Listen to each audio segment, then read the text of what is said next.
Pour ce 12e épisode, je vous propose un échange profondément humain avec Marie Fustier. Elle accompagne les femmes sur un chemin essentiel, comment se libérer des blessures émotionnelles pour oser exister pleinement. C'est un moment qui va vous parler au cœur, tout en douceur. Je ne vous en dis pas plus, je vous laisse la découvrir par vous-même. Laissez simplement les mots faire leur chemin. Alors les amis, accrochez bien votre ceinture, parce que le voyage commence ici. Donc bonjour Marie. Bonjour. Alors Marie, moi je suis très contente d'être là avec toi aujourd'hui. Donc Marie, on va commencer tout doucement. Est-ce que tu peux te présenter ? Bonjour d'abord à tous et à toi. Moi aussi, je suis très contente qu'on se rencontre enfin. Un petit peu impressionnée, j'avoue. Donc, je suis Marie, je suis maman d'un petit bout de 3 ans et demi. Un pitchoun du coup. Oui. Je suis psychopraticienne hypnothérapeute. J'exerce au pôle de santé et en visio, au pôle de santé de Pierre-Latte. J'accompagne essentiellement les femmes qui se trouvent dans des problématiques récurrentes, des schémas répétitifs, et qui ont envie de sortir de cette boucle, donc qui ont parfois compris certaines choses ou qui ont besoin qu'on les aide justement à comprendre leur situation et à savoir comment en sortir. D'accord. Et en termes de formation, tu as fait quelle formation ? Alors, j'ai une licence en psychologie, j'ai fait une formation psychopraticienne, coaching individuel, hypnothérapie, EFT, aux neurosciences avec David Lefrançois, puis le style build, donc c'est ce qu'on appelle de l'EMDR amélioré. Le mouvement oculaire. Voilà, c'est une technique de libération émotionnelle par le mouvement oculaire. Ok. Donc j'ai un large panel et je m'autorise à en une seule séance à piocher un petit peu dans tout ça. Et la programmation neurolinguistique, bien sûr, qui a été la base, mais... La PNL, les amis. C'est ça. Donc on voit que c'est structuré, des formations certifiantes. Oui. Donc tout ce que j'aime. Donc ce qu'on va faire là, Marie, c'est qu'on va rentrer dans ton parcours. C'est vraiment en toute liberté et pour nous livrer ce que toi vraiment tu as envie de nous donner aujourd'hui. Ok. Donc je pense que je vais commencer par le début parce que mon expérience de vie, elle a été marquée par le sentiment d'abandon. Je tiens à préciser qu'aujourd'hui je sais que mes parents ont fait de leur mieux et je ne leur en veux pas du tout, au contraire. Mes parents, pour subvenir aux besoins de la famille ou pour offrir un environnement meilleur, sont partis se former sur Paris et m'ont laissé vers l'âge de 2-3 ans chez ma tante, donc dans la région, ici en Ardèche. Et donc j'ai ce souvenir que mes parents, de cette déchirure, que mes parents s'en vont, que je reste chez ma tante que j'aime profondément, mais voilà, de cette déchirure, mes parents me laissent. Et donc j'ai évolué avec ça dans ma tête, donc une croyance qui s'est mise à l'intérieur de moi, que si mes propres parents ne m'aiment pas, qui peut le faire ? Donc j'ai grandi avec ça, avec un papa qui est aussi infidèle, donc si mes propres parents ne m'aiment pas, qui peut le faire ? Les hommes vont forcément voir ailleurs et ne seront pas satisfaits de qui je suis. Et du coup, avec cette image d'une maman qui ne choisit pas, qui finalement reste. Et donc je me construis là-dedans, donc une femme ça doit rester, un homme ça va partir, et moi je ne mérite pas d'être aimée. Et donc je fais cette expérience de la vie, où en plus je suis grassouillette, voire ronde, je déménage beaucoup, donc à chaque fois je dois reconstruire un cercle amical, et je me sens incomprise, je me sens seule, et je crois que je mérite pas, j'ai pas ma place en fait. Ouais, mais complètement. Déjà, on voit que le schéma, comme tu dis, et j'aime beaucoup, aucun parent n'est parfait. Et je crois que chaque parent fait comme il peut, avec ce qu'on lui a donné comme bagage à la base. En fait, ils font de leur mieux, mais même en faisant de son mieux, on fait de travers. Et en tant que parent, on fait ça aussi. On croit qu'en faisant différemment de ses parents, on va faire mieux. Mais en fait, en faisant de notre mieux sur le moment, on fait aussi de travers pour notre enfant et on va lui créer des traumas involontairement. Mais c'est l'histoire de la vie. Oui, mais ce que je veux dire, c'est pour rallier ce que tu disais au départ, c'est qu'après, quand tu prends du recul et que tu travailles sur toi, tu vois qu'ils ont fait de leur mieux. Et bien sûr, ça a eu des incidences sur ta vie et sur aussi le travail que tu vas devoir faire toi. En tout cas, moi, je le vois, c'est pour ça que j'ai beaucoup aimé ce que tu as dit au début. C'est que quand on commence, on se dit, ouais, bon, bah, les parents, quand même, là, c'était pas très cool. Et surtout que là, on parle de cette sensation, de ce sentiment d'abandon que je connais aussi. C'est très, très violent. Et pour te construire derrière, c'est très compliqué. C'est ça. En fait, c'est surtout l'impact que ça va avoir sur moi, enfant, parce qu'aujourd'hui, j'en parle en tant qu'adulte, après avoir passé plusieurs années en thérapie, donc j'ai aussi beaucoup de recul et j'ai pacifié cette relation à mes parents. Mais jusqu'à tard, ça a été difficile, avec beaucoup de colère, de sentiments d'injustice, d'incompréhension et de violence envers moi-même. En fait, ce retour aussi fait que je me suis détestée, je me suis fait beaucoup de mal. Et j'ai perdu beaucoup de temps dans ma vie.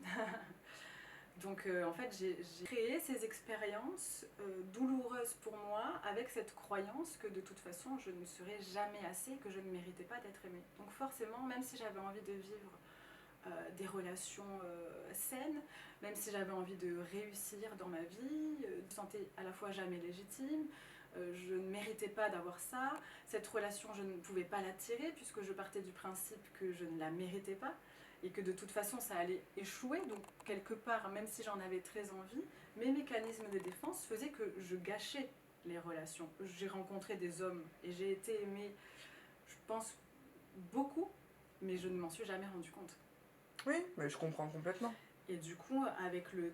C'est que après où on s'en rend compte, mais j'ai beaucoup été aimée et pourtant j'ai toujours eu l'impression qu'on ne m'aimait pas, qu'on allait me trahir, que je ne suffisais pas. Et donc je me suis aussi trahie moi-même à travers ces relations parce que je voulais toujours plus et donc je faisais plus pour l'autre. Et du coup, je me négligeais moi, je me trahissais moi, je m'abandonnais totalement. Oui, mais c'est un schéma classique Oui, et ça crée qu'on aussi une image de soi qui est encore plus négative. a pu En fait, c'est un dévaloriser. cercle vicieux et on se rend difficilement compte que c'est nous qui générons ça. C'est ça, et ce que je vous explique Marie, moi je le transpose aussi, ça va dans tous les domaines de vie. Ça va dans les relations donc amoureuses, ça va aussi dans les relations au travail. Bien sûr. Parce que quand on pense qu'on ne mérite pas, on va donner 20 fois plus On pour pouvoir s'épuise. récupérer. Donc on va donner beaucoup d'énergie, beaucoup. Chaque action dans la vie et chaque état traduit quelque chose. On attend la reconnaissance toujours, donc on en fait encore plus. Des relations à l'argent aussi. Je voudrais plus d'argent, mais qu'est-ce que je crois mériter finalement? Donc on reprend. Donc tes parents partent, te laissent chez ta Ouais. tante. Donc du coup, ce sentiment d'abandon qui arrive. Mm. Tu me dis un peu de poids, donc physiquement, tu n'es pas bien dans ton corps. Plusieurs déménagements, donc cette flexibilité à devoir toujours recommencer à zéro C'est ça. et à te faire des nouveaux cercles. Donc ça aussi, ça demande beaucoup de... Très difficile aussi parce que du coup, du fait d'être grosse, clairement, ben, je subis des moqueries, je suis assez rejetée.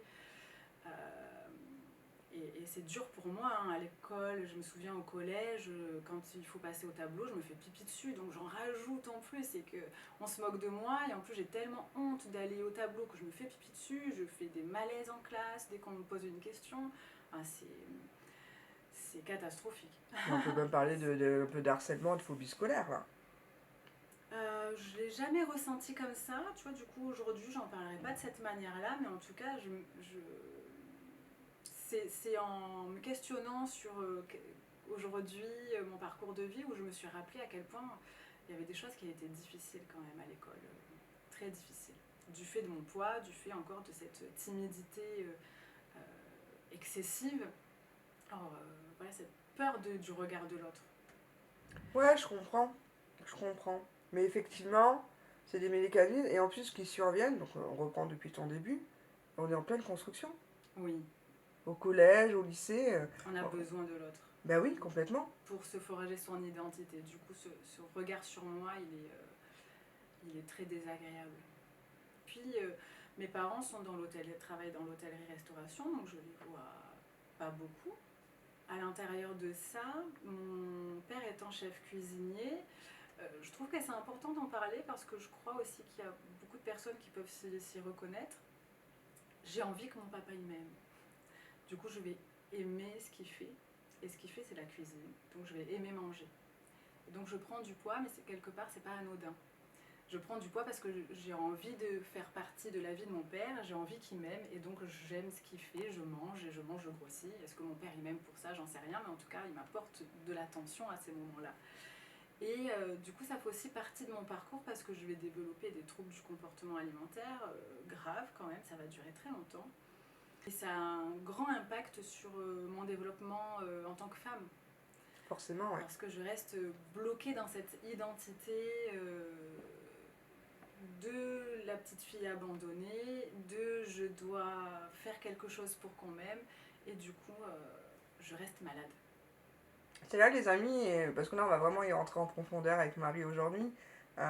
Chaque comportement, chaque excès, chaque addiction, Mhm. ça transmet, ça traduit quelque chose. Et comme tu dis, là c'est au moment où je cherche l'amour de mon père, la reconnaissance de mon père, et je vais aller m'imbriquer dans ce qu'il aime le plus.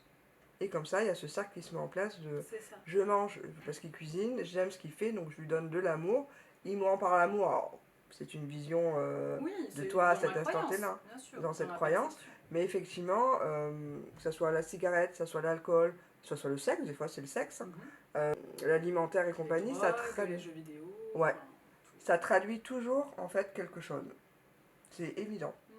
Et c'est utile, en tout cas. Le fait de manger, ça a été pour attirer l'attention de mon papa. Et ensuite, ben, j'ai développé un TCA pour diverses raisons, dont celle que l'alimentation avait une part importante. Donc là, on arrive, t'as quel âge à peu près, Marie? Je suis au lycée, j'ai déménagé autant de fois que j'ai d'années. Ça va mieux parce que je perds du poids. Donc ça va mieux. Et le désir d'entrer à la fac pour faire mes études de psycho. Et donc je me mets à fond là-dedans. Ben, c'est chouette. Je veux aller à la fac et je veux être psychologue. Et cette envie de psycho, tu l'as eu très tôt ou c'est venu au fur et à mesure? Je l'ai eu très tôt. J'ai eu très tôt envie et besoin même de comprendre. De comprendre mon environnement, les gens autour de moi, les ressentis. Et je me suis rendu compte que quand je comprenais, ça allait mieux. Mais j'avais ce désir de comprendre et aussi d'aider. Cette envie d'aider les gens à se sentir mieux, à se sentir bien, à se sentir vu, à se sentir reconnu, à savoir que ben, du coup si j'étais là, ils n'étaient pas seuls. Oui, donc il y Ça avait c'était déjà enfant. cette petite graine qui germait en toi et qui a grandi au fur et à mesure C'est jusqu'à ça. arriver à aller faire des études de psycho en fac. Oui, tout à fait. Mes études qui ont été malencontreusement arrêtées par des événements assez dramatiques, mais qui finalement m'ont amené à me former à autre chose. Donc j'ai été aide médico-psychologique pendant 12 ans auprès de publics vulnérables. J'ai aimé beaucoup cette relation de proximité. Et du coup, d'aide, là pour le coup, j'étais vraiment dans l'aide. Ah bah complètement là. Ouais, dans l'aide, dans la relation de proximité, dans le lien, dans on fait tout ensemble. Et je me suis beaucoup, je pense, réparée parce que je me sentais handicapée. En fait, c'était un public qui m'allait bien parce que moi-même, je me sentais handicapée socialement. Dans mes relations, j'étais en grande difficulté quand même parce que j'avais un besoin de relations qui soient du coup authentiques, transparentes et assez intenses. J'avais pas besoin d'avoir beaucoup d'amis, mais j'avais besoin d'en avoir une et on fait tout ensemble. Oui, mais je comprends. Comme tu dis, en accompagnement ce public-là, forcément, c'est pas, ils te ressemblent. Il y a en tout Et ils ont cas, besoin de moi. ils ont besoin de toi, donc ça va dans les deux sens en Mm, fait. mm, mm. Et c'était quoi, dans une structure? C'est pour que les gens Oui. comprennent? Oui, j'ai travaillé en IME, donc auprès de personnes en situation de handicap, plutôt des enfants, puis dans les CHRS urgences, dans les urgences sociales, personnes sans papier, sans abri, réfugiés politiques, et ensuite dans le milieu du polyhandicap, D'accord, et ça c'était où? Dans la région toujours? en région parisienne. Et c'est un public qui m'a beaucoup appris, et c'est vrai que ça a été aussi ça a eu un impact sur moi, parce que on se rend compte que ben en fait ces personnes-là, beaucoup, elles sont tellement résilientes et elles arrivent à se sentir heureuses. Là où toi, en fait, alors que finalement, tu pourrais te dire, j'ai toutes mes capacités cognitives, j'ai toutes mes capacités physiques, j'ai la liberté d'avoir un emploi, d'être autonome. Eux se battent pour leur autonomie et toi, tu es déjà tout ça et tu te sens mal. C'est quoi ton problème? Nous, d'entre nous, restons parfois figés dans une identité d'enfant. Et c'est pour ça que je rebondis sur ce que je disais tout à l'heure, c'est que je suis restée enfermée dans cette blessure pendant longtemps, parce que quelque part c'était aussi plus facile pour moi. Ah mais complètement. Et du coup il arrive à un moment où c'est de la responsabilité individuelle de se dire aujourd'hui je ne suis plus cette petite fille, est-ce que je suis encore obligée de percevoir ma vie d'adulte à travers cette blessure? Oui ou non, c'est un choix. Et c'est là le chemin vers soi, c'est que ça va être douloureux, parce qu'il va falloir aller voir cette blessure et arrêter de trouver des responsables à l'extérieur. Mais tu prêches, je suis convaincue, Marie. Et venir se dire, ok, ben moi maintenant, qu'est-ce que je suis en capacité de faire pour moi? Qu'est-ce que je dois faire pour moi? Où est-ce que je vais trouver ces ressources, ces solutions? À qui est-ce que je peux demander de l'aide? Et c'est là que la thérapie est intervenue dans ma vie. Donc là, pour que les gens comprennent bien, donc tu as toujours eu cette envie d'aider les autres, donc de psycho. Tu fais une année à la fac, bon, il y a des événements dramatiques qui se passent qui font que tu te tournes peut-être vers d'autres formations. Oui. Donc tu vas commencer tes formations vers quel âge? Et est-ce qu'en parallèle de ce que je comprends là, donc valide-moi pour que les gens comprennent bien, commencer une psychothérapie ou en tout cas un accompagnement spécifique à toi Oui. En même temps? Alors c'est principalement l'anorexie, la boulimie qui m'amène en accompagnement, je crois pour la première fois. Mais donc oui, c'est du coup je mets le pied en thérapie. Je me forme au métier, au diplôme d'état d'aide médico-psy, que j'exerce pendant 12 ans. Et ponctuellement, j'ai des suivis thérapeutiques. Je suis hospitalisée à plusieurs reprises pour l'anorexie, la boulimie. Je suis très en colère contre le système médical quand même, parce que du coup, on met en avant un traitement médicamenteux avant un traitement thérapeutique. Et ce qui du coup freine et ralentit énormément la mise en évidence de la problématique, quoi. On en parlait, tu vois, hier, avant-hier, avec le directeur, avec Thierry, de l'école de médecine traditionnelle chinoise d'Avignon. On faisait la différence, je lui demandais, entre notre médecine occidentale, attention, il la faut aussi, et justement, la chinoise, c'est les émotions. Quelle est l'origine de ce mal-être? Et on va les guérir ça, et on va les faire du préventif. Oui, et ça, en fait, l'occidental, tu viens déjà généralement quand c'est trop tard, et surtout, on va pas chercher à comprendre qu'est-ce qui se passe et génère cette pathologie. C'est en fait, on va guérir des symptômes. On va endormir le symptôme, parce que des fois, on le guérit pas forcément. Oui, non mais là je te parle de rhume pour donner un exemple aux gens, on va changer un petit traitement antibiotique, mais à aucun cas, on va s'attaquer à la racine du problème. Et c'est vraiment cette grande différence. Bien sûr, oui. Je suis totalement d'accord. Donc Marie, là je comprends bien, donc tu te tournes vers des formations, et en même temps toi, parce que tu en as besoin et tu ressens le besoin, tu vas te commencer des accompagnements pour toi-même. Oui, exact.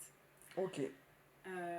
Différents accompagnements, aussi parce que cette dépendance, puisque cette addiction, le trouble du comportement alimentaire, c'est une addiction.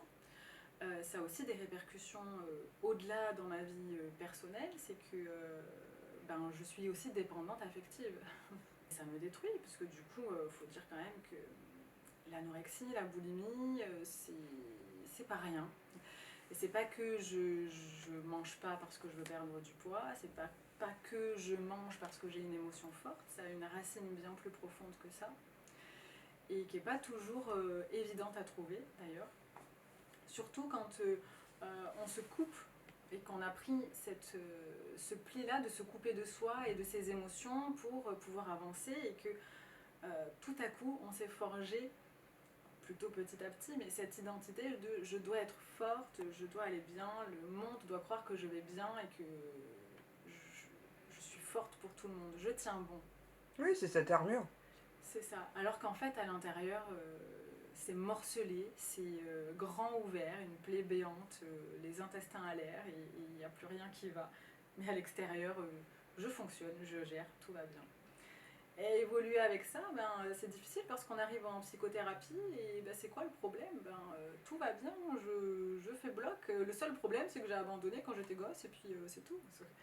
Non, c'est une source du problème, mais par-dessus ça, c'est rajouter plein de mécanismes, de croyances qui font que c'est difficile d'avoir, pour un thérapeute, du coup, d'avoir accès à, à une ouverture à l'intérieur de moi qui va me permettre de sortir de ce schéma. Donc au début, on passe beaucoup de temps à parler et il se passe pas grand-chose.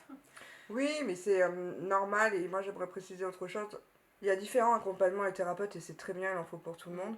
Mais il faut pas oublier les amis, c'est que quand vous allez voir un psy, psychopraticienne, un psy, ce que vous voulez, euh, il est important de connecter avec cette personne. Et des fois on ne trouve pas son psy ou la bonne personne du premier coup. Ça aussi il faut le dire. Moi, Oui.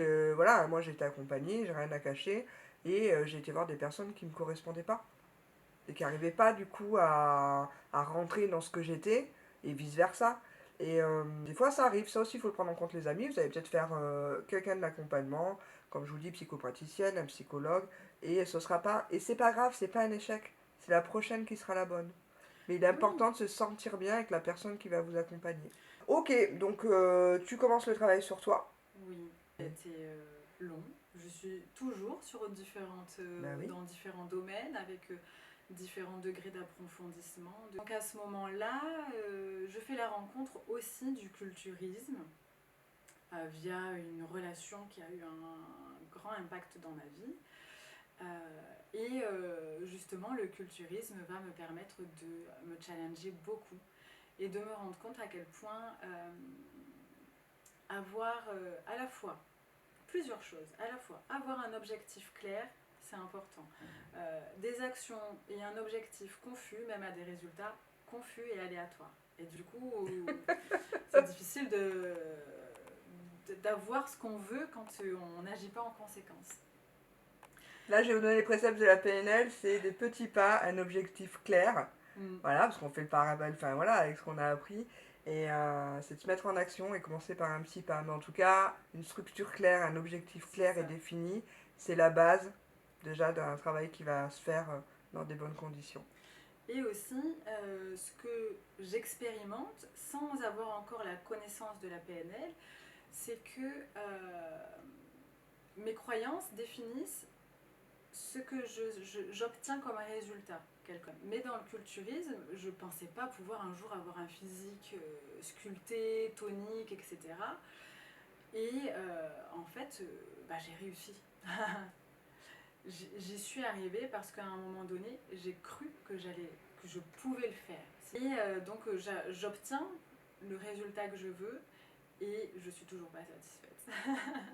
Je me rends compte aussi à quel point, peu importe ce que je vais construire de moi, finalement c'est ma relation à moi qui est importante. Donc ça a été quand même assez révélateur pour moi. C'est que du coup, comment est-ce que je vais venir travailler cette relation à moi qui finalement n'a rien à voir avec le regard des autres, n'a rien à voir avec combien je suis aimée, n'a rien à voir avec ce à quoi je ressemble.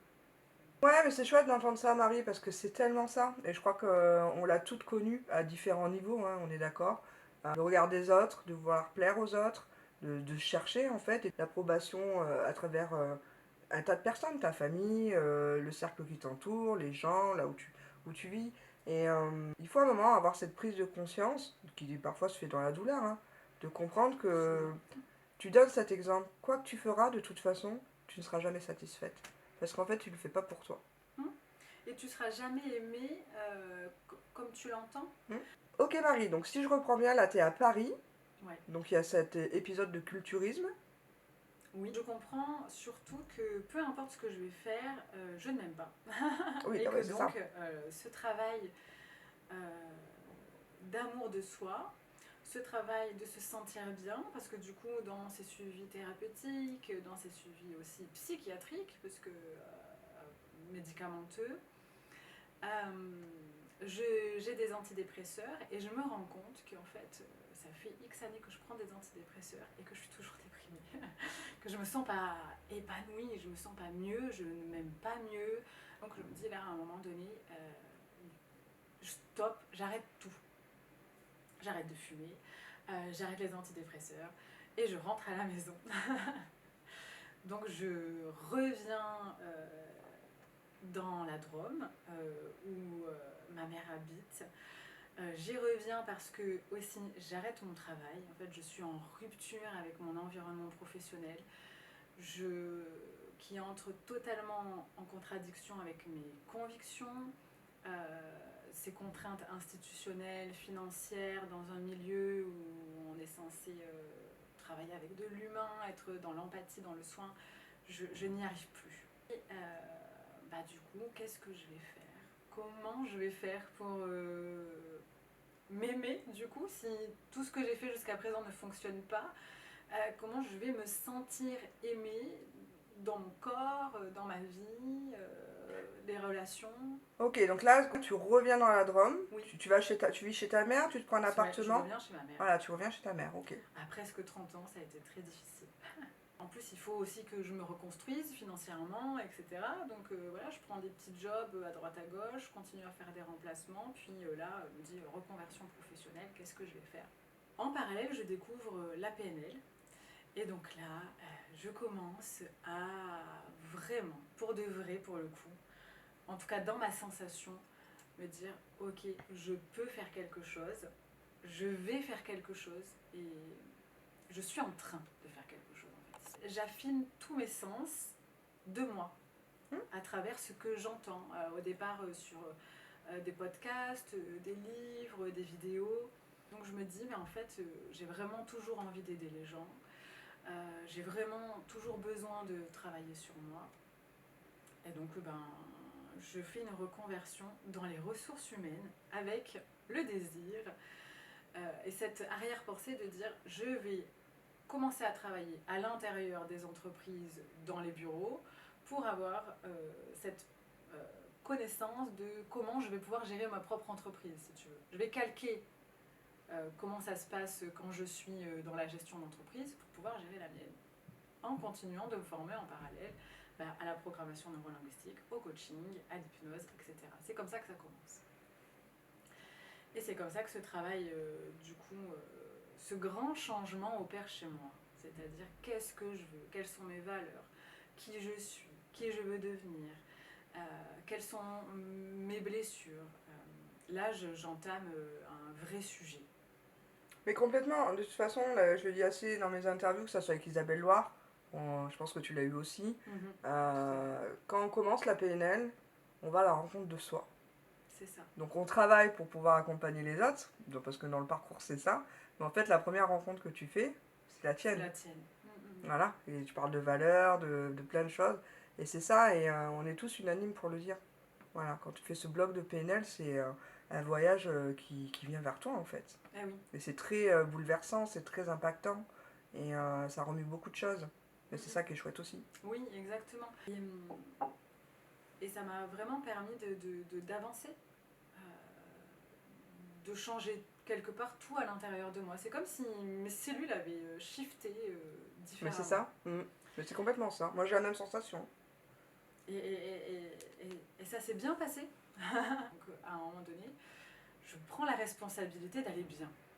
C'est ça, et c'est important ce qu'elle dit Marie là, et moi je rajouterais que y a pas, tout le monde n'a pas le même parcours parce qu'on est tous différents, et en fait il n'y a pas de bon ou de mauvais moment. C'est un moment, si les choses ne se passent pas, c'est juste simplement qu'on n'est pas prêt. C'est ça, c'est ça. Je crois que c'est un chemin aussi qui est un petit peu long. Moi je reçois des personnes qui, je les vois en psychothérapie 3-4 fois, elles sont pas contentes parce que ça n'a pas bougé, parce qu'elles sont pas arrivées là où elles veulent.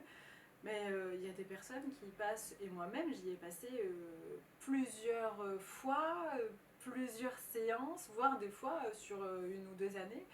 Et il a fallu tout ce temps pour aujourd'hui en arriver là.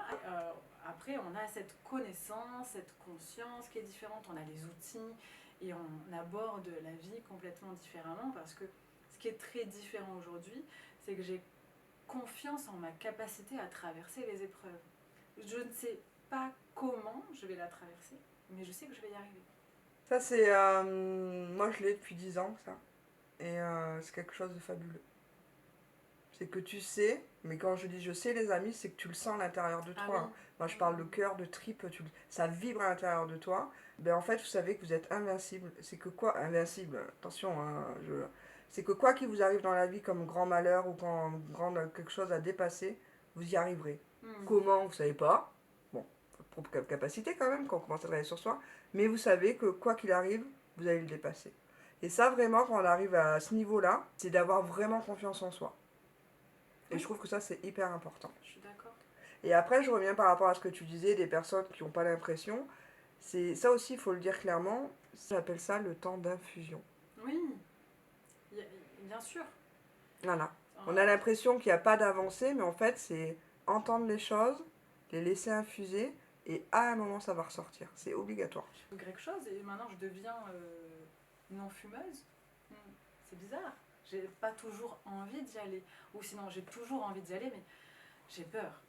Et ça me demande de faire un deuil quelque part. Oui. Et c'est pas forcément, le deuil, c'est pas forcément une perte, c'est aussi une transformation. Ben, j'emporte toutes les ressources de cette identité-là pour les amener. Et c'est elle qui m'a permis, du coup, en changeant, j'honore cette identité qui m'a permis de devenir celle-ci. Et, et des fois, ces loyautés, elles nous enferment dans des rôles, dans des blessures, dans des schémas, alors que qui nous desservent finalement. Oui, c'est ça, c'est un moment des rôles aidants, comme tu dis. Et pour vous simplifier, les amis, je vais vous donner un exemple. Marie le dit très bien, vous êtes fumeur, vous passez non-fumeur. C'est une autre personne. Mhm. Vous créez votre boîte, vous avez été salarié toute votre vie, vous devenez chef d'entreprise, vous créez votre entité. C'est un changement aussi de personne. Je deviens maman. Voilà. Oui, bah, j'allais y venir, ou maman. Et en fait, à chaque fois, c'est des facettes différentes Mhm. qui sont toujours qui vous êtes, mais qui à un moment, comme tu dis, vont être aidantes. Parce que dans une période de vie, tu as besoin d'être comme ça. Là, je prends par exemple l'image d'être forte, d'être mage. Et à un moment, il va falloir l'abandonner. Pas complètement, parce que vous êtes toujours une unité, on est d'accord. Ou, heureusement qu'on est bien complexe pour ça, les amis. Il y a plein de choses qui se passent entre nous. Et effectivement, il y a ce travail de deuil à faire pour le transformer en notre besoin, Mhm. donc une autre personne que tu es, mais qui est à part entière qui tu es. Donc je fais ma reconversion professionnelle dans les ressources humaines. En même temps, je me forme d'abord à distance avec David Lefrançois, neurosciences, PNL, coaching, EFT. J'exerce pendant 3 ans dans les ressources humaines. Je reste dans le soin, puisque du coup je travaille dans des associations d'aide à domicile. Ok. Et du coup, je me forme après en présentiel, donc là j'ai formation évolution et synergie, à nouveau à la PNL, puisque pour faire tout le parcours de coaching et de psychothérapie, il faut commencer à zéro, donc avec les blocs de PNL, hypnose, EFT, aux addictions, etc. Et je commence avant d'avoir fini tout mon parcours, parce que j'ai un niveau BTS en diététique et que j'ai quand même, avec les TCA, une belle expérience de l'alimentation, de comment réagit ton corps. Du coup, je commence des accompagnements au rééquilibrage alimentaire et à l'image de soi, en visio et sur des femmes. Et ça se passe bien. J'ai des super bons retours, des femmes qui perdent sur la durée, parce que j'ai encore des contacts avec certaines qui ont perdu jusqu'à 20 kilos et qui ne les ont pas repris. Et un rapport à soi qui est différent. Alors, il n'est pas non plus. Le rapport à soi, il faut qu'il se travaille aussi sur la durée, mais en tout cas qui est très différent, avec une approche de son image, de son corps, etc., qui va mieux, qui est restaurée. Et ensuite, ben là, mon projet se concrétise davantage, parce que dans les formations, il faut choisir le coaching, la thérapie. Et mon domaine, c'est vraiment la thérapie. C'est là où c'est quelque part ma zone de génie, j'ai envie de dire. Oui, non, mais de toute façon, il faut trouver cette appétence, cette sensibilité. Alors que moi, j'ai toujours cette fibre d'aider les personnes à comprendre et du coup, tu vois, aller chercher, donc à être dans cette compréhension de soi pour ensuite installer du mouvement. La légitimité sur qui je suis aujourd'hui, c'est vraiment un mot important. La légitimité sur qui je suis aujourd'hui, sur mon parcours, sur ce que je vis, pour pouvoir avancer différemment et me choisir. Et c'est comme ça que voilà, je continue toujours en visio au départ. Et puis ce travail sur moi, puis l'âge passant, je me dis tiens, est-ce que il serait pas temps d'être maman? Et les médecins me disent que vu mon parcours, j'aurais probablement des grandes difficultés à avoir des enfants, il faudrait que je fasse un parcours PMA, etc. Je rencontre quelqu'un et puis j'ai un enfant. Ben Tout de voilà. suite. Très rapidement. De façon naturelle, du coup. De façon naturelle. Ben voilà, comme quoi. Ouais. Et c'était vraiment, je crois, le bon moment pour moi. Ce qui me fait dire ça, c'est que c'était une phase où je me suis sentie femme. Le fait de me responsabiliser, le fait de ce travail que j'avais fait sur moi, de sortir de cette victimisation, j'étais vraiment rentrée, du coup, je quitte mes blessures de l'enfant. Et donc, tout à coup, j'ai fait comme un bond dans le temps. J'ai plus 3 ans. J'ai plus 8 ans. Et on parle là carrément d'enfant intérieur. Hein. C'est ça. Et tout à coup, waouh, maintenant, c'est autre chose qui s'ouvre à moi. C'est le champ du possible. Ouais. Et donc, j'arrête mon entreprise, puisque du coup, j'ai cet enfant, je choisis de l'allaiter, d'y consacrer tout mon temps la première année. Entre-temps, on déménage et c'est comme ça que j'arrive ici, Pierre-Latte, je choisis ce cabinet du coup parce que je me réinstalle en présentiel cette fois. Déjà, merci pour toutes ces informations sur ton parcours.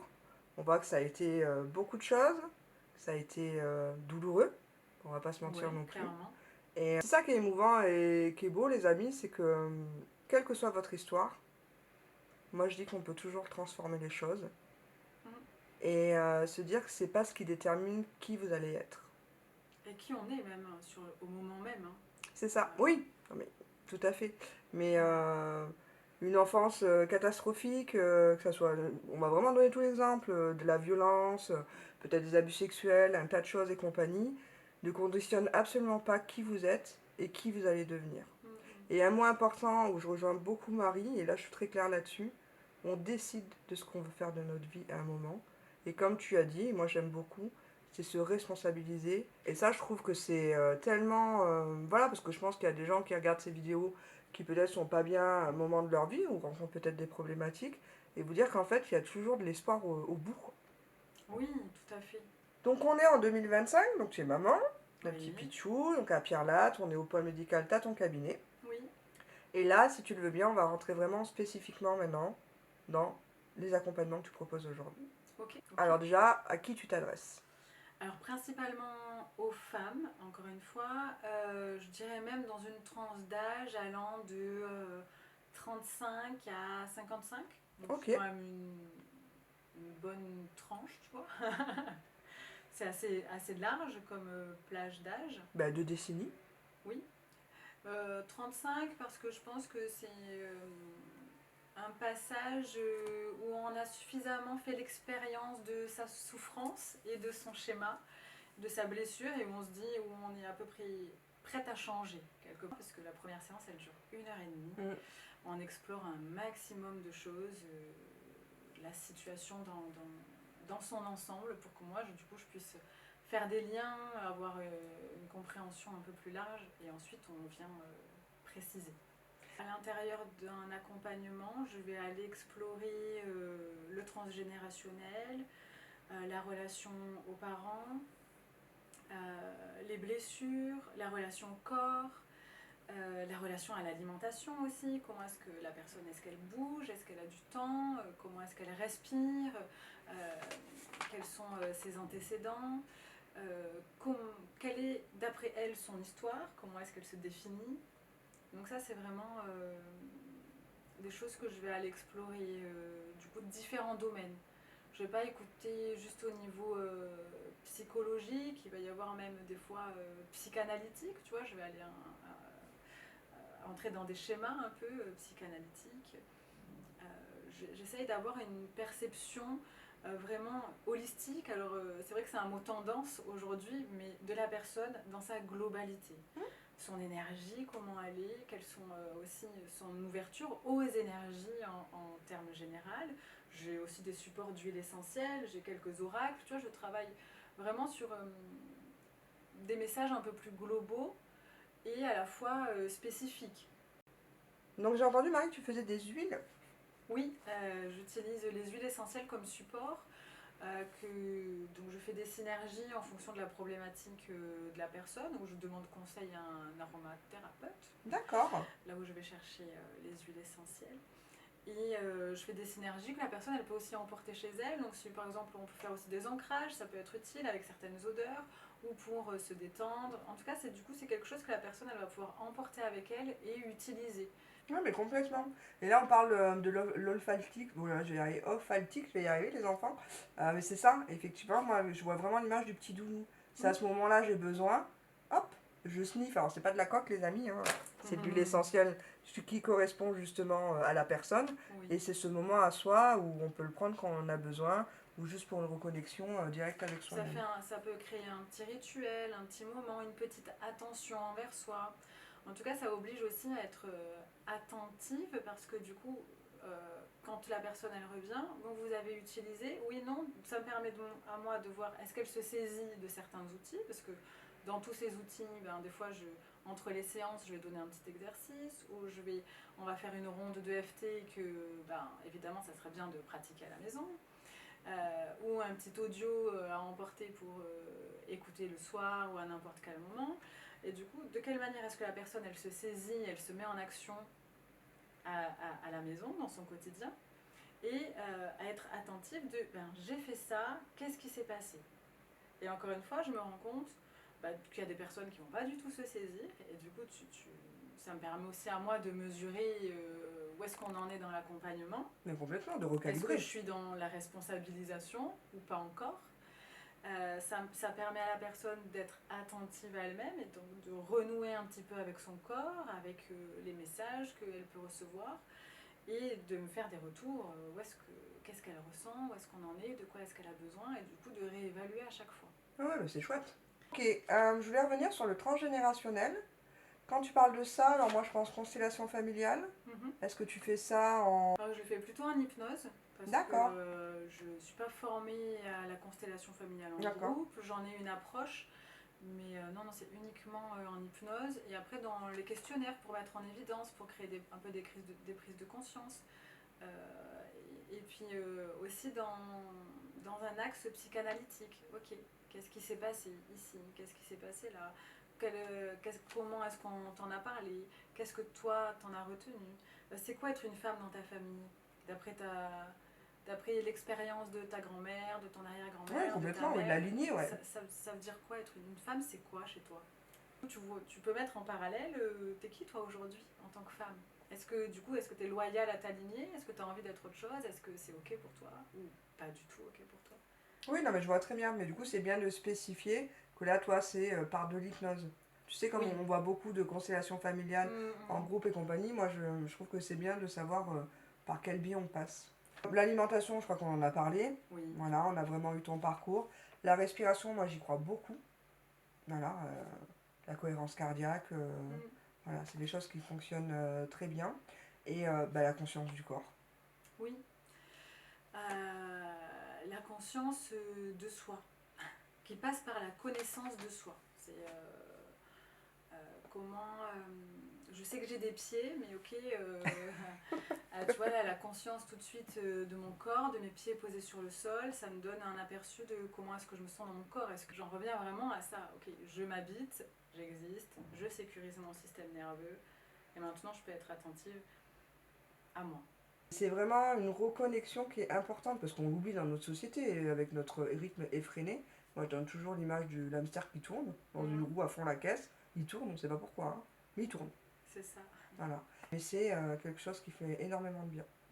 Sans se dire au départ que quelque chose va changer, parce que c'est difficile, encore une fois, quand on commence, de se dire si je fais ça, il y a quelque chose qui va changer. Tu vois, ça peut faire peur.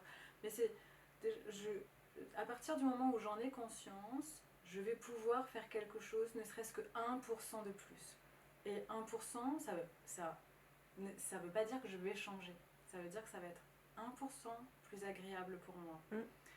Et donc, d'abord, je prends juste conscience de ce qui se passe. Ben là, je vois que dans mon corps, ça va pas très bien en fait. Et dès que je me mets à l'écoute, j'ai envie de pleurer. Ok, stop, je reviens, je repars dans ma routine. J'ai remarqué, ça existe. Et du coup, j'ai porté attention à moi. Mon corps, il sent que je reviens à moi. Je commence à respirer. Et c'est hyper inconfortable au départ, mais plus je vais le faire et plus je vais poser de la conscience. Ok, j'ai envie de pleurer, qu'est-ce qui se passe que j'ai envie de pleurer? Et on va le questionner en séance et on va avancer avec ça petit à petit jusqu'à ce que c'est ok, j'ai compris pourquoi j'ai envie de pleurer, j'ai traversé, j'ai accueilli cette tristesse, tout ce qu'elle voulait dire de moi, de mon histoire en ce moment, je mets de la légitimité, je la reconnais et hop, je peux passer à autre chose du coup. Au début, il faut y aller tranquille, je me sécurise, j'y vais petit à petit, hop, je vois que ça va pas, hop, je retourne dans ma vie, hop, je revois. C'est ça, mais ou sinon ça va très bien. Moi je pense par exemple des gens qui sont très connectés à la nature, juste quand vous allez vous balader, de dire, alors que pourtant vous avez un boulot qui vous prend beaucoup de temps, vous avez des enfants bah, ou le mari ça va pas trop en ce moment parce que c'est beaucoup de charges, beaucoup de stress, et juste par exemple un moment que vous prenez pour vous, et dire je me sens, je regarde les feuilles, j'entends le vent, et qu'est-ce que je suis bien en fait. Hmm. Et Oui, oui, c'est oui. 10 minutes, 5 minutes, 30 secondes. C'est cette reconnexion à soi, on ne le dira jamais assez.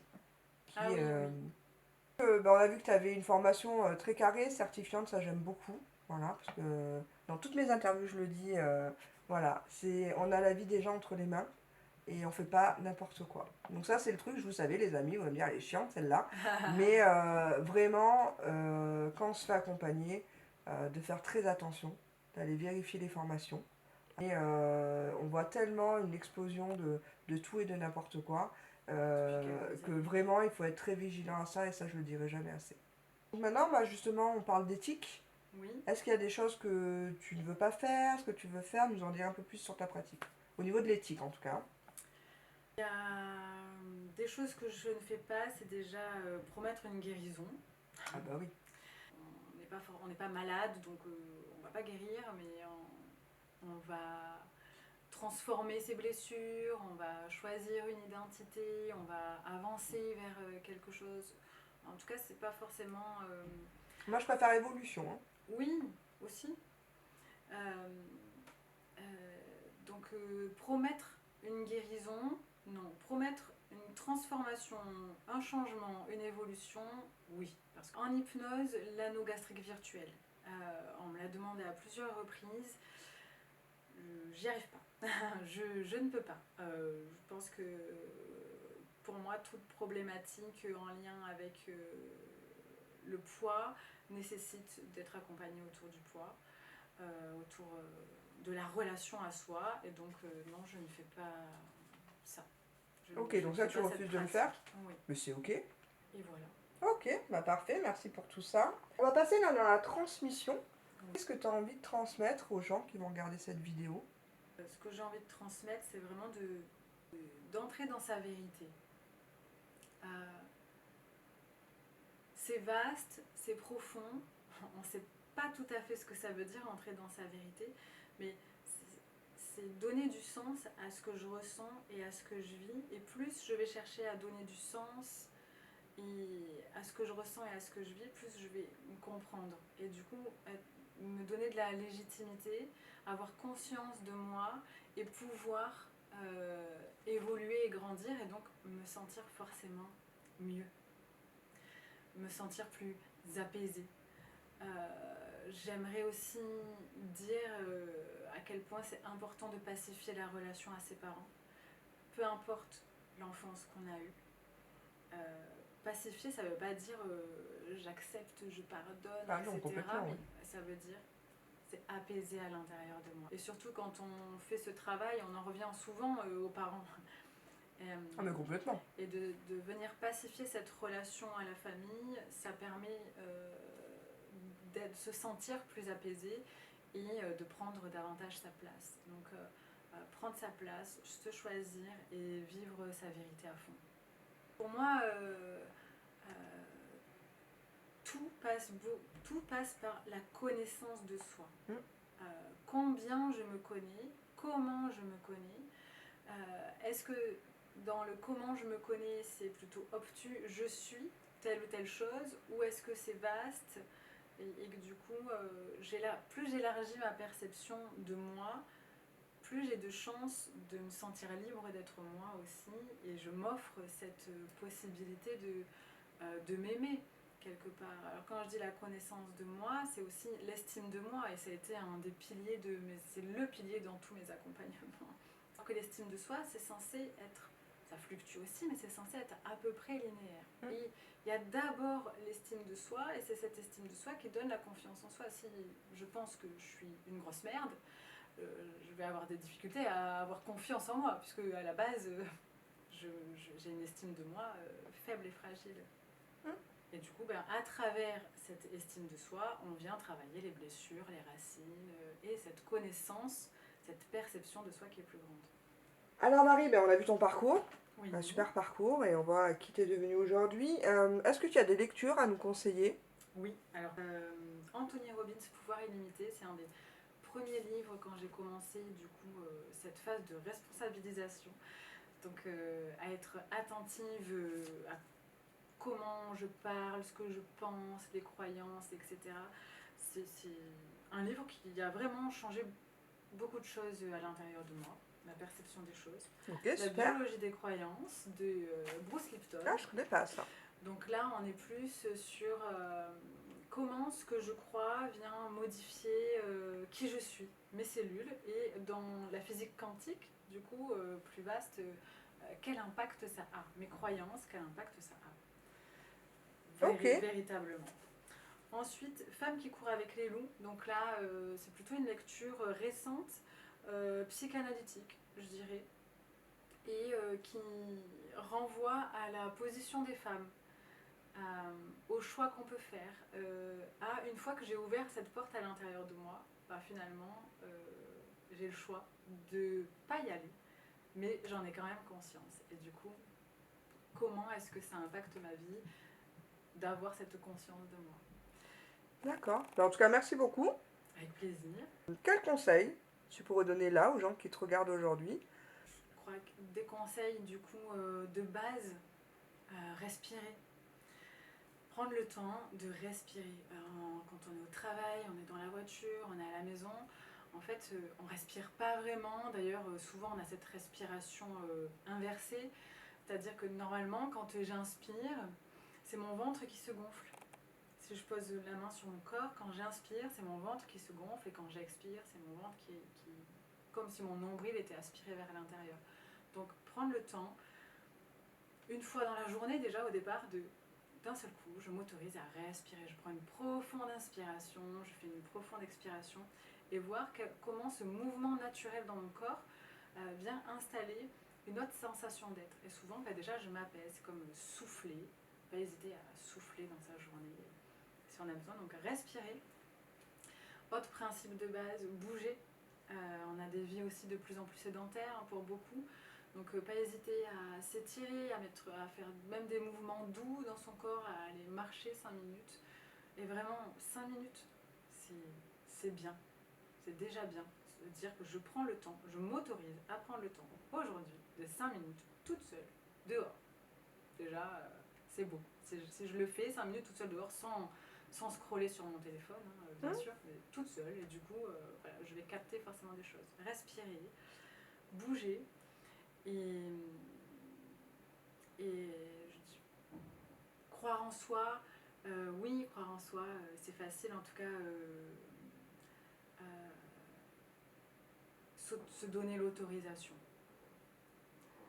Donc c'est pas vraiment un exercice, ou sinon c'est en est un très grand, mais se donner l'autorisation de vivre quelque chose de plus grand, de prendre le temps, de se choisir, de s'apporter de la douceur, de se reconnaître, de ressentir, se donner l'autorisation. Ok, merci pour ces conseils. Du coup, on va conclure cet échange. Oui. En tout cas, moi, je te remercie parce que j'ai passé un très bon moment. Qu'est-ce qu'on peut te souhaiter aujourd'hui ou quels sont tes projets là? Mes projets, alors moi, je suis une femme à projet. C'est ce qu'il faut. Mais du coup, j'ai quand même, j'en ai développé beaucoup. Alors à l'avenir, j'aimerais ouvrir un centre de soins et de thérapie, de bien-être, avec plusieurs intervenantes. Donc c'est déjà un programme que je propose, avec plusieurs collaboratrices de formations différentes, donc les constellations familiales, le breathwork, le yoga, et du coup j'en reviens à ces principes de base, bouger, respirer, explorer mon histoire avec du coaching Ikigai, quel sens j'y mets, et de la thérapie évidemment. Et du coup j'aimerais à l'avenir ouvrir vraiment un centre de thérapie et de bien-être. C'est vraiment C'est chouette. une mission pour moi. Et bien Marie, c'est tout ce que je te souhaite. Donc un endroit où tu dis que tu veux créer des week-ends. Oui, les week-ends immersifs. Du coup, c'est un programme que j'ai lancé en septembre, dans lequel j'ai eu des personnes qui sont venues en individuel, donc qui sont allées consulter les différentes intervenantes individuellement. Mais le but de ce programme, c'est quand même de se retrouver aussi sur un week-end en collectif, un week-end immersif, où on profite de la synergie du groupe, où on pratique ensemble les constellations familiales, le breathwork, du yoga, des exercices introspectifs, etc. Et où vraiment on soit dans cette transformation et cette synergie du groupe. Oui, puis c'est le fait de se reconnaître, de se sentir vu, de sentir qu'on n'est pas seul, de travailler ensemble sur des problématiques et de faire cette expérience de s'ouvrir à l'autre et d'être accueilli par l'autre, d'être comprise par l'autre, parfois d'être incomprise mais d'être vue pour qui on est. Et du coup, c'est faire l'expérience quelque part de la vie, parce que on est tous très jugeants les uns envers les autres et on se sent souvent jugé par les autres alors qu'en fait on est pareil. Ah mais complètement. Et si les relations sont autant difficiles pour certaines personnes, c'est parce qu'elles se jugent beaucoup et du coup elles projettent leur propre jugement sur les autres, alors qu'en fait si on se rendait compte que, et si on acceptait que cette X ou Y personne est comme ça parce qu'elle aussi, elle a ses propres blessures, ses propres problèmes dans sa vie, et qu'on l'accueillait pour qui elle est, on se sentirait aussi peut-être plus accueilli pour qui on est. Ben, c'est bien, ce sera un mot de la fin, Marie, parce que l'objectif de cette chaîne, et je le dis toujours en introduction, c'est qu'ici, il n'y a pas de jugement. Chacun est libre d'être qui il est, et vraiment ça je le pense sincèrement, il n'y a aucun jugement. S'autoriser à être soi. C'est ça. Super, merci beaucoup. Merci infiniment. Ben, merci à toi d'avoir accepté mon invitation. Riche. Comme promis les amis, voici toutes les coordonnées de Marie. Donc pour rappel, elle est psychopraticienne. Vous pouvez la joindre au 07 83 82 62 47. Son cabinet se trouve au pôle de santé à Pierrelatte dans la Drôme. Son site internet www.mariehypnosethérapie au singulier tout attaché minuscule.com. Vous pouvez également la retrouver sur Facebook et Instagram sous Marie FS Hypnose Thérapie. Nous retrouvons ici les livres présentés: Pouvoir illimité de Anthony Robbins, Biologie des croyances de Bruce Lipton, Femme qui court avec les loups de Clarissa Pinkola St. Et voilà les amis, c'est déjà fini pour aujourd'hui. Un immense merci d'avoir écouté ce podcast jusqu'au bout. J'espère sincèrement que ce témoignage vous a apporté un nouvel angle de vue. Vous savez, se libérer de ces blessures émotionnelles, ce n'est pas effacer le passé, ni nier ce qui a été vécu. C'est apprendre à le regarder autrement, avec plus de douceur, plus de conscience. C'est reprendre la responsabilité de sa vie, déposer les armures devenues trop lourdes, et se donner enfin la permission d'exister pleinement. Et peut-être que cette interview est avant tout une invitation, celle d'écouter ce qui demande à être entendu en vous, parce qu'au cœur de chaque blessure se cache une force, et qu'oser être soi reste l'acte le plus courageux qui soit. Si ça vous a plu, pensez à liker, à partager autour de vous et surtout à me laisser vos commentaires. Vous savez qu'ici on est dans un espace bienveillant, ouvert et sans jugement. Donc quelle que soit votre opinion, elle est toujours la bienvenue. Moi j'adore vous lire et ce sont vos retours qui font vivre cette chaîne. N'oubliez pas de vous abonner pour ne rien rater des prochaines rencontres. Et en attendant notre prochain voyage, moi je vous embrasse et prenez soin de vous.